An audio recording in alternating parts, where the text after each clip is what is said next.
I got a lot to say.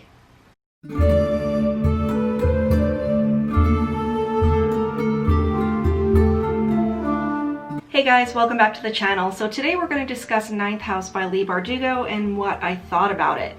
So I just want to preface this video by saying these are my thoughts only. We're all entitled to our own opinions on books, and reading is subjective, obviously. So if you don't agree with what I have to say, that's totally cool. I know this is a beloved book that came out this year, and it has been quite popular on YouTube. But having said that, let's get right into the review. So this book is a dark fantasy, and we follow Galaxy, or Alex Stern, as she gets accepted into Yale University. So Alex is someone who you would consider to be from the wrong side of the tracks. So she's a dropout, and she has a drug dealer boyfriend, and she's slumming it, and there's really no reason why she should ever be accepted at Yale.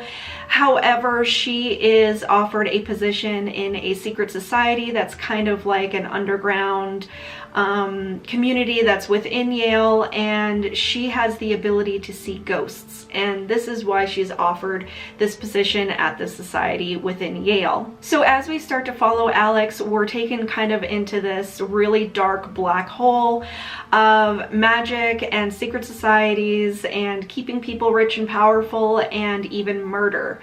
So there is a murder that takes place off of campus, but Alex thinks that there's some sort of connection between this girl's murder and the societies that she is a part of, and she is trying to figure out what's going on here. And within that, there's also kind of subplots as well.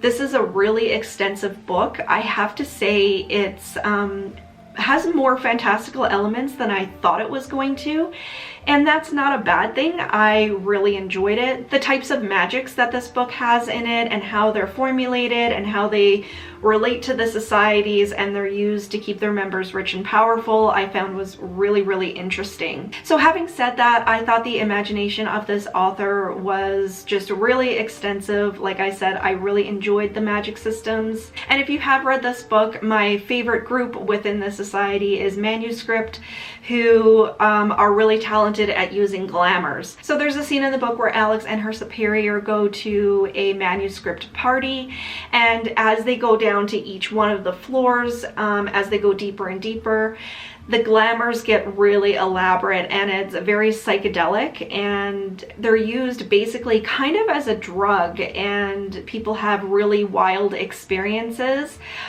with the types of magic that this group uses. And I really, really enjoyed that part of the book. I thought that was probably one of my favorite sections. The other thing that I really enjoyed was that if this author had gone really into depth into the magic systems within the chapters, this book would have been way too long and way too extensive. So in between the chapters, there were like these one-pagers, and it was kind of taken out of a book that has policies and procedures of Ninth House, and it gives kind of a very short glimpse into the magic systems of each house within the society. And I thought the way that the author did that was really interesting, and I really liked that aspect, because like I said, otherwise it would have been way too long and way too extensive to kind of slog your way through. So other elements that I really enjoyed about this book was how the author described ghosts, or greys as they're called in this book. And it really kind of takes the traditional ideas around ghosts and their behaviors and what draws them and what repels them, and it kind of completely turns it on its head. So this author comes up with a completely new way to see ghosts and how they act and what attracts them and what repels them, like I said. And so that part of the imagination and the creativity in this book was really awesome as well. And I have to say that this book went out with a real bang. So this is the first book, I believe it's going to be a series, because this is Alex Stern book 1. So it ended on a real cliffhanger, and I have to say the last 100 pages or so, I was really, really drawn in, and it definitely went out strong for me. And the other thing that I really liked in this book was it did have funny parts. So we deal with a lot of really heavy subject matter. There's a sexual assault. We're dealing with someone who can see ghosts and the experiences that she deals with. There's drug use, abuse, so all kinds of sort of heavy subject matter. And I find that the character of Darlington seems to have this really dry sense of humor that I can imagine when I'm reading, that he is just totally expressionless, but he says these really funny lines. And this was actually the first book that I've ever annotated, and I found it was really easy to go back and find certain parts of the plot that I really enjoyed. So I did mark off a couple of sections that I did find really funny. So those are the things that I enjoyed about the book. So there were several things that I did not enjoy about the book. So first of all, I found that the book was too long. The first section of the book, and I know it had a really extensive story that it was setting up, but it was just far too long. I think a lot of it could have been cut out. There were sections of the book that went into a lot of detail about a particular thing, a particular subject or character that I think could have been left out because it didn't add anything. And for the first half of the book or so, I found that I had to kind of force myself to pick it up again and continue reading because it had a long periods of time where really nothing happened. And I kind of knew it was building up to something, but just for me, I found that it was a little bit too long. Then there were kind of two sections of the book that I found it really hard to get past, and it bothered me, and that really affected my final rating for the book. So the first thing was there were a few continuity errors.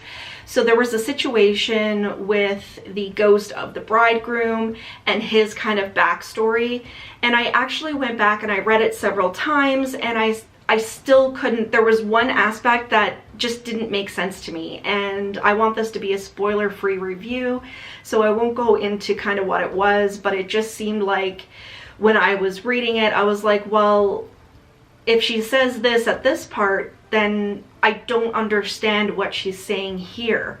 And like I said, I went back several times, and it was to the point that I actually vented about it to someone who hasn't read the book whatsoever, and even they said, yeah, that doesn't even make sense. Like, even if you're just looking at it, you pull that excerpt out of the book.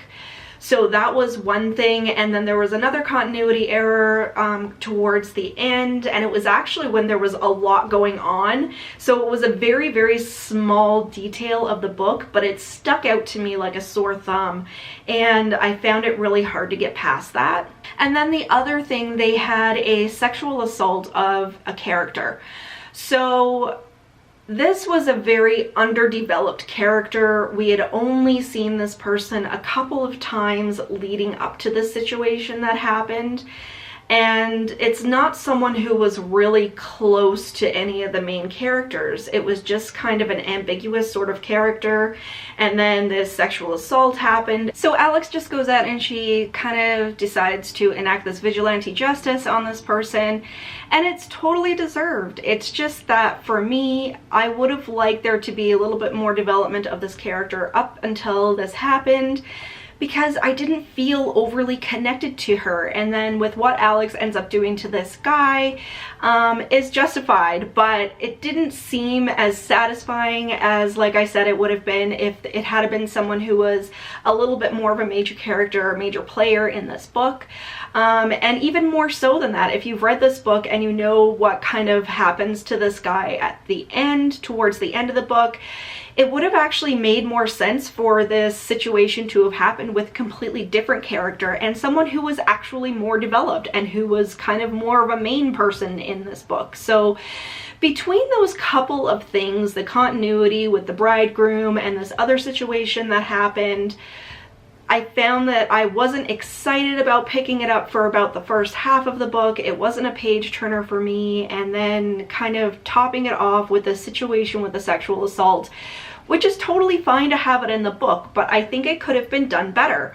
And these are a few things that really bothered me, and I found myself actually venting after I was finished. I wanted this book to be a lot better, and I was expecting it to be better with what I heard about what other people were saying on YouTube.